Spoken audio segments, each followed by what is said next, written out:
जय श्री राम दोस्तों। मैं आलोक कुमार सिंह, चैनल ग्रेस्कल जीएस का मालिक। और आज डेट है 22 जनवरी, यानी कि राम मंदिर के प्राण प्रतिष्ठान का दिन। इस छोटे से वीडियो के माध्यम से हम आज जानेंगे कि राम मंदिर का निर्माण विश्वास और इंसानियत के दृष्टिकोण से कितना सही है और कितना गलत है। तो इससे पहले कि हम इस मुद्दे पर आए, हम सबसे पहले राम मंदिर के निर्माण के इस लंबे सफर के बारे में जानेंगे। तो आइए शुरू करते हैं। तो दोस्तों, अयोध्या का जो राम मंदिर है उसका आर्किटेक्चर कुछ इस तरह का है, जो कि नगारा स्टाइल में बना हुआ है। ये नॉर्थ इंडिया का एक प्रोमिनेंट आर्किटेक्चर स्टाइल है और साउथ इंडिया का होता है द्रविड़ स्टाइल। तो इस मंदिर को बनने में कुल 3 सालों का समय लगा। इसमें 5 डोम्स हैं, आप देख सकते हैं, पहला, दूसरा, तीसरा, चौथा और इसके पीछे साइड में 5वां। और इसमें टोटल 360 पिलर्स भी हैं।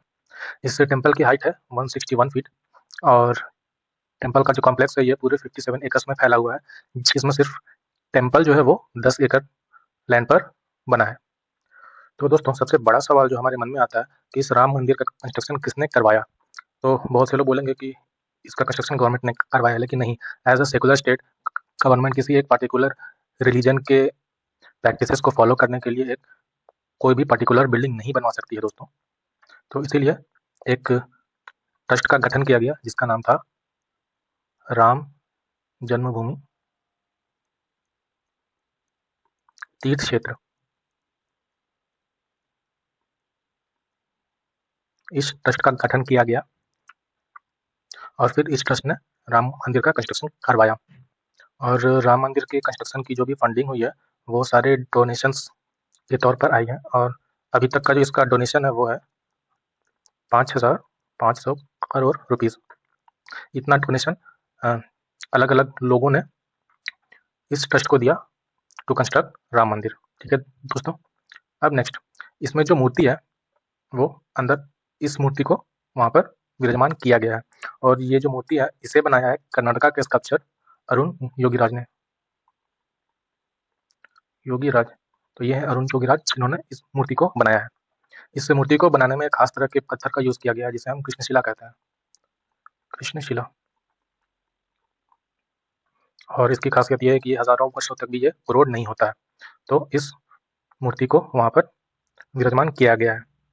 तो दोस्तों, अब हम राम मंदिर की हिस्ट्री को जान लेते हैं। तो सबसे पहले इसकी शुरुआत हुई थी 1528 में बाबरी मंदिर के कंस्ट्रक्शन के साथ, जिसे बनाया था बाबर के एक आर्मी कमांडर मीर बाकी ने।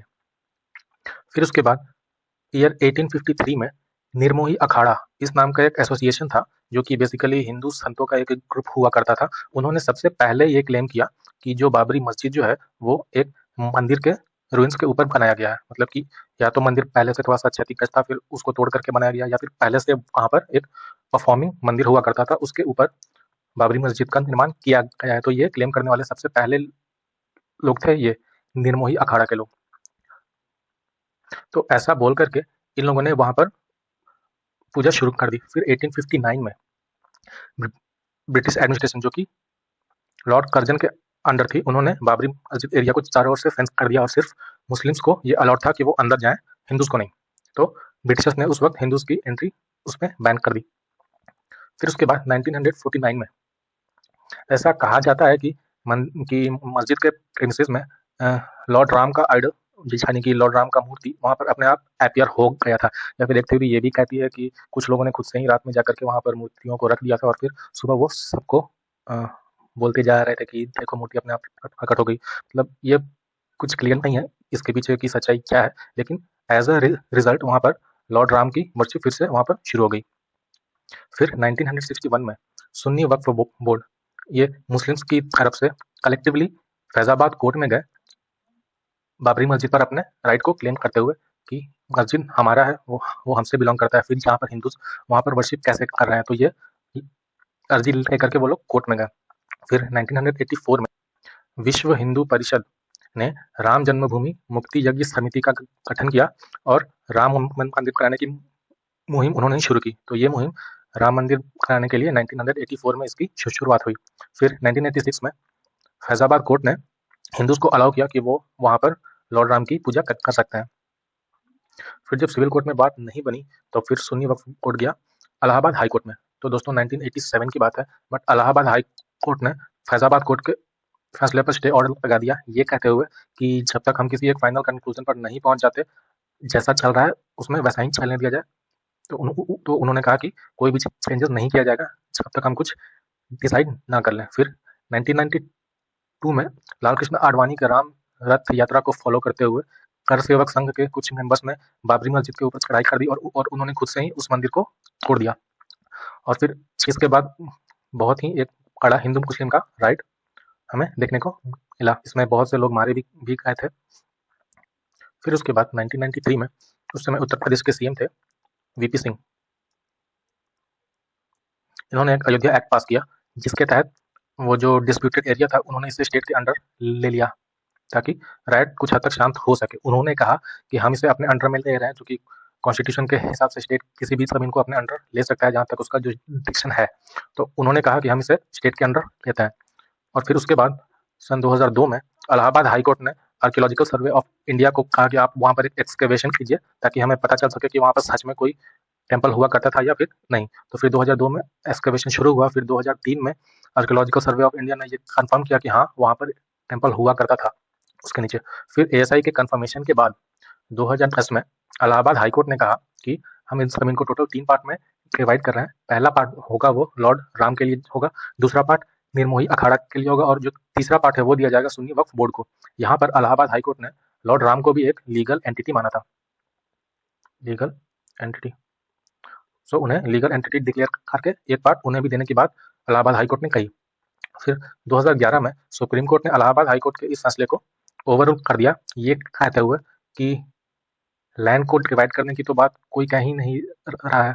मतलब कि ना ही हिंदूज और ना ही मुस्लिम्स, इन दोनों में से कोई भी ये नहीं कह रहे हैं कि आप हमें जमीन आधा आधा बांट दो। ये तो पूरे जमीन को क्लेम कर रहे थे ना, तो फिर आप ऐसा फैसला कैसे दे सकते हो कि इस जमीन को 3 पार्ट में डिवाइड कर दिया जाए। तो फिर ये कहकर सुप्रीम कोर्ट ने ये केस अपने पास ले लिया। फिर 2017 से 2019 के बीच सुप्रीम कोर्ट ने ट्राई किया आउट ऑफ कोर्ट सेटलमेंट के लिए थ्रू मीडिएशन। इसमें दोनों रिलीजियस ग्रुप्स के जो उनके रिलीजियस एक्सपर्ट्स थे उनके बीच मीडिएशन कराया गया। उनके बीच ऐसा कहा गया कि मतलब आप लोग अपना बात विचार करके अपना फैसला कर लो, बट इसका कोई खास रिजल्ट नहीं निकल पाया। फिर फाइनली नवंबर 2019 में सुप्रीम कोर्ट ने ये माना कि बाबरी मस्जिद को जो है वो मंदिर के ऊपर ही बनाया गया था, तो इसीलिए उन्होंने हिंदूज के पक्ष में ये फैसला सुनाया और राम मंदिर के कंस्ट्रक्शन को जो है वो क्लियरेंस दिया। साथ ही सुप्रीम कोर्ट ने गवर्नमेंट को ये भी कहा कि वो मुस्लिम्स को 5 एकड़ जमीन ग्रांट करें अयोध्या में ही एक मस्जिद का कंस्ट्रक्शन कराने के लिए।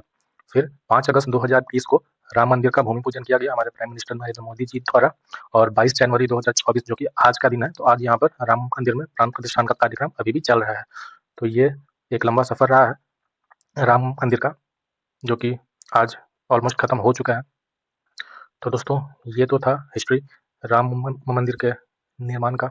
अब हम आते हैं सबसे बड़ा सवाल कि क्या ये एथिकली सही है राम मंदिर को बनाना, मतलब क्या इसमें हिंदूज की जीत हुई और मुस्लिम्स की हार हुई। तो आज का सबसे बड़ा मुद्दा तो यही है दोस्तों। लेकिन हम यहाँ पर किसी रिलीजियस मैटर पर बात ना करते हुए हम इसे इंसानियत के नज़रिए से देखेंगे, हम इसे ह्यूमैनिटेरियन एड के पॉइंट ऑफ व्यू से देखेंगे। तो फ्रेंड्स आज हमारे देश में टोटल 3 तरह के लोग हैं।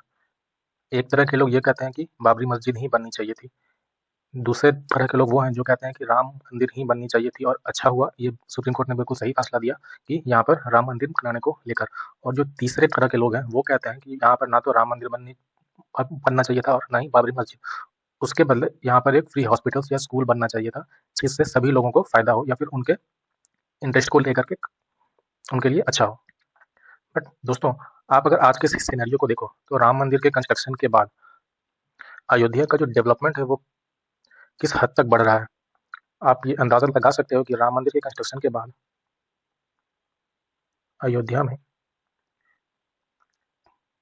जो टूरिस्ट की संख्या हर साल कितनी ज़्यादा बढ़ेगी, वहाँ से इससे वहाँ के लोगों को रोजगार मिलेगा, वहाँ के लोगों को एम्प्लॉयमेंट मिलेगा, वहाँ की जो ज़मीन है उसकी कीमत आसमान छूने लगेगी। तो वहाँ की ज़मीन का जो प्राइस है वो बढ़ जाएगा, शहर का डेवलपमेंट होगा, बड़े बड़े प्रोजेक्ट्स जो है उस शहर में आएंगे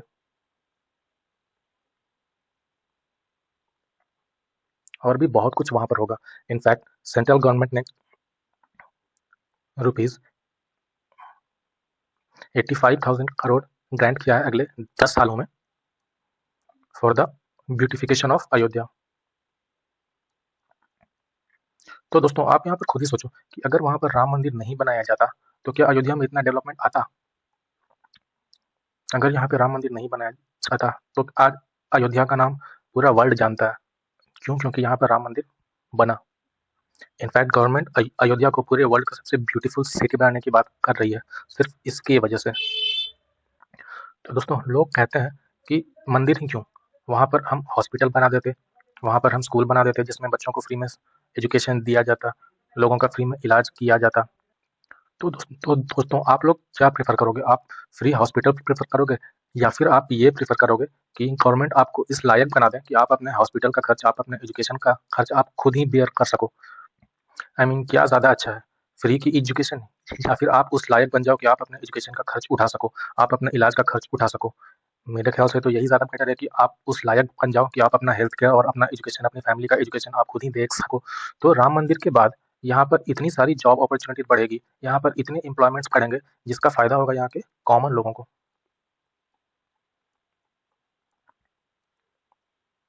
यहाँ से इन्हें एम्प्लॉयमेंट मिलेगा, ये खुद ही उस लायक बन जाएंगे, ये खुद ही उतना अर्न करेंगे कि ये अपने बच्चों का एजुकेशन और अपने फैमिली का हेल्थ केयर ये सब खुद ही देख सकें। क्योंकि अगर हम लोगों को फ्री हॉस्पिटल और फ्री एजुकेशन देंगे, चलिए ये एक एज अ थिंकिंग ये तो सही है, लेकिन आप ये सोचो कि इसे रन करने के लिए फंडिंग कहाँ से आएगी? हमारा पैसा ही तो जाएगा ना। तो इससे बेटर है ना कि हम लोगों को इस लायक बना दें कि वो खुद इतना पैसा अर्न कर सकें और वो खुद ही इस लायक बन जाए कि वो अपना सब कुछ बेयर कर सकें। तो मेरे ख्याल से तो ये ज़्यादा बेटर है। अब आपको क्या बेटर लगता है? आप कमेंट सेक्शन में अपने अपने थॉट्स आप मुझे बताइएगा। फिर नेक्स्ट है बाबरी मस्जिद के बारे में भी हम थोड़ा बात कर लेते हैं। कुछ लोग कहते हैं कि ये बनाना चाहिए था, बट आप खुद ही सोचो अगर ये बनता तो क्या इसे इतनी पॉपुलैरिटी मिलती? क्या इसे इतनी पॉपुलैरिटी मिलती सो दैट अयोध्या का टूरिज्म जो है वो बढ़ सके? क्या लोग इसे इतना डोनेशन देते इस मस्जिद को बनाने के लिए? तो क्या बाबरी मस्जिद के बनने से अयोध्या का जो आज नाम है वो पूरे ग्लोब पर फेमस हो रहा है? दुनिया के कोने कोने में लोग अयोध्या का नाम आज जानते हैं इस मंदिर की वजह से। और मुझे नहीं लगता कि अगर बाबरी मस्जिद के हित में फैसला होता तो अयोध्या का इतना डेवलपमेंट हो पाता। आप सबकी क्या राय है दोस्तों? आप मुझे कमेंट करके बताइएगा। और हाँ दोस्तों, जहाँ तक धर्म की बात है तो हर धर्म अपने आप में अच्छा है। अपने आप में हिंदुइज्म भी अच्छा है और अपने आप में इस्लाम भी अच्छा है। प्रॉब्लम कहाँ से आती है? जब लोगों में रेडिकलिज्म बढ़ जाता है, लोग कट्टरपंथ की ओर ज़्यादा जाने लगते हैं, प्रॉब्लम वहाँ से आती है। तो दोस्तों धर्म को कभी भी इंसानियत से ऊपर नहीं लाना चाहिए। आप ये देखो कि इससे इंसानियत का कितना फ़ायदा हो रहा है, यहाँ के लोगों का कितना फ़ायदा हो रहा है। आप ये मत देखो कि ये हिंदुओं की जीत है और इस्लाम की हार है, नहीं, ये किसी की हार नहीं है, ये इंसानियत की जीत है। तो दोस्तों मेरी ओर से आप सभी को राम मंदिर का निर्माण मुबारक हो। So thank you friends, I hope ये वीडियो आपको अच्छा लगा होगा। फिर मिलेंगे अगले वीडियो में। Thank you.